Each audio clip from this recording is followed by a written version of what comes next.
I'm E.B. Stevenson, and welcome to this EBTV video. Today is July 24th, 2021.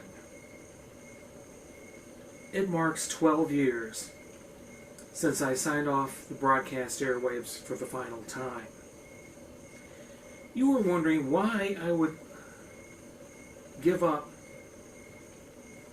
on broadcasting as a career. Well, first off, in 2021, radio broadcasting is not a career field. It's nothing more than a part-time job. The chances of you working full-time in radio broadcasting for a livable wage in this day and age are very slim, if at all.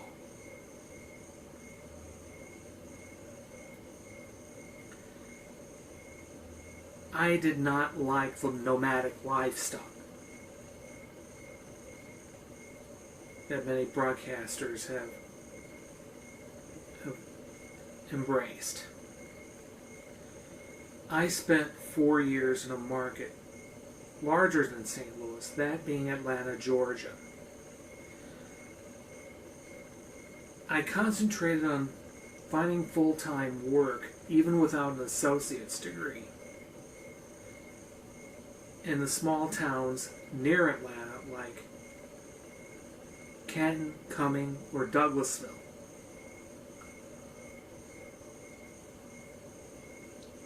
But they wouldn't even give me the time of day. I even looked for part-time work at the bigger stations in Atlanta, even as a board operator. They wouldn't talk to me about it.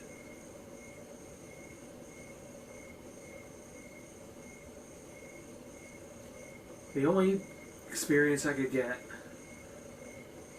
that was of any consequence was at a Christian radio station that the church I was a member of owned at the time. When I returned to St. Louis in the summer of 1992, I made a vow never to work in radio outside the St. Louis region again.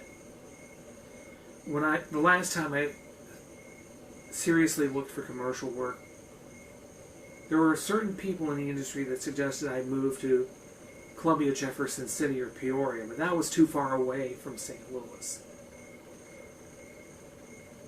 If I wanted to go anywhere outside St. Louis City or County, I'd go someplace like Warrenton, Missouri, or Litchfield, Illinois.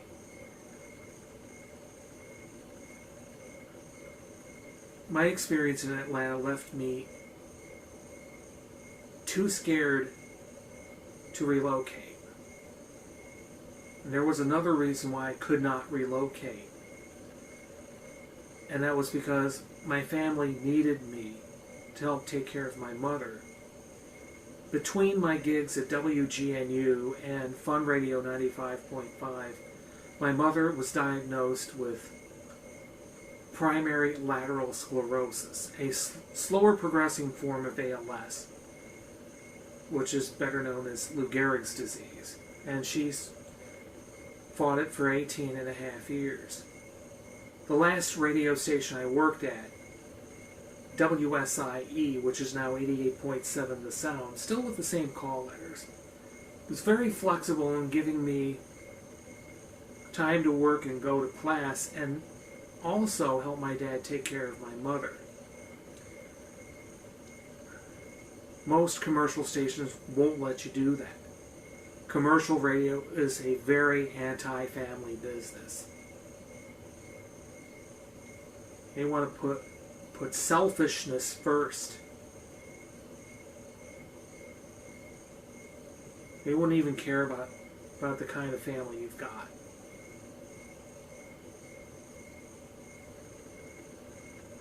I did not want to be the kind of radio personality that would kill a defenseless animal like Bubba the Love Sponge, or sexually exploit women on the air like Howard Stern. Be a right-wing extremist like Glenn Beck, Sean Hannity, or Tucker Carlson. I definitely did not want to mock someone with a disability like Rush Limbaugh did to Michael J. Fox. And I clearly did not want to poke fun at or criticize the Catholic hierarchy. I converted to Catholicism in 1995. I did not want to submit to ratings pressure because I consider a rating system to be a bunch of baloney. I did not get into radio for ratings. I got into serve the St. Louis community. To bring down barriers that has kept people with even minor disabilities from entering the broadcast field, even as engineers. And I wanted to prove to others they were wrong in saying that I would not amount to much.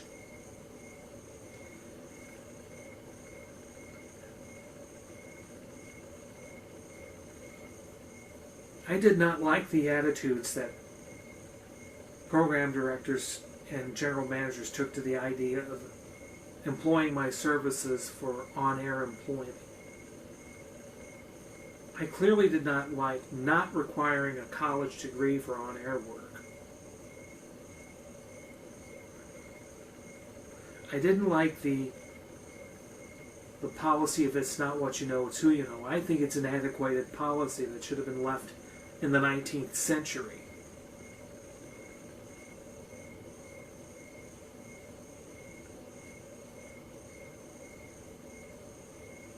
And there was one particular company that I developed a deep-seated hatred for. And that was Jacor Communications, which later became Clear Channel Communications. In 1998, I tried to get an on-air job at Z1077 here in St. Louis, and at the time, the status of Fun Radio was uncertain. And then they wouldn't talk to me about on-air opportunities or make me aware of it. I tried that again in 2000. By that time, Fun Radio was long gone. And I even tried to ask about employment opportunities at 103.3 KLOU. Before they got back to me, the program director I contacted had been fired. And that led to my deep-seated dislike for Clear Channel and their policies. And I really developed a deep-seated dislike for corporate radio in general. If you are in high school and want to look at a career, don't look at broadcasting, especially radio. Because it's practically impossible to get into the field now, unlike 30 years ago.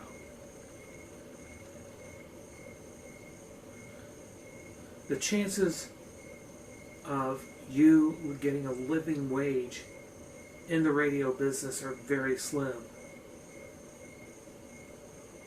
Even if you want to be a broadcast engineer. I had been interested in becoming a broadcast engineer in the late 90s. My last commercial boss even recommended me for an assistant engineer's job at Radio 1, which is now Urban 1. But Radio 1 decided to bring in their own people. If I had gotten that job, it would have led to an apprenticeship in broadcast engineering. If you try to enter the broadcast field, you're going to end up with a lot of hard feelings. And I ended up with a lot of hard feelings. 12 years later, I'm glad I left the radio field.